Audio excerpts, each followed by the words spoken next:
Sydney. A sport utility vehicle driven by an Australian man of Afghan descent with a history of mental illness plowed into pedestrians in the city of Melbourne on Thursday, injuring at least 19 people, 4 of them critically, officials said. While the incident bore similarities to recent terrorist attacks in Europe and the United States, and police described the ramming as a deliberate act, authorities said there was no evidence of terrorist links. "We don't have any intelligence or evidence to indicate there is a connection to terrorism," said Shane Patton, the acting police commissioner of Victoria State, of which Melbourne is the capital.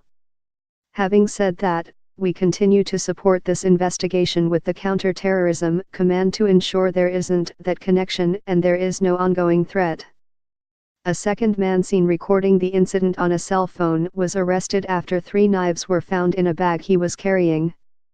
But Patton said there appeared to be nothing linking the 2 men. For ISIS followers, terror by truck is now the default choice. Witnesses said the white Suzuki SUV did not appear to brake as it plowed through one of the main intersections in Australia's second-largest city, full of Christmas shoppers and commuters heading home. It finally crashed into a tram stop and came to a halt. All you could hear was bang, bang, bang, bang. Jim Stupas, the owner of a nearby donut shop, told the Australian Broadcasting Corp. The only thing that slowed him down was hitting pedestrians. All you could hear were the sounds of the car hitting people and the screams.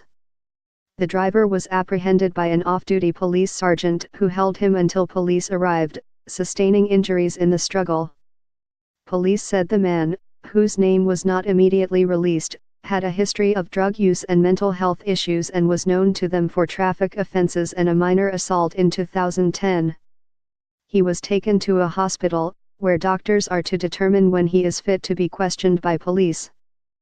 What has occurred on Flinders Street was an act of evil, an act of cowardice at a time of year when people should be out celebrating and doing their Christmas shopping, Daniel Andrews, the Premier of Victoria State, told a news conference.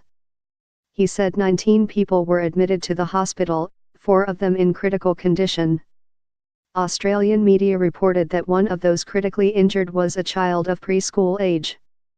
New York City truck attack suspect charged with terrorism offense.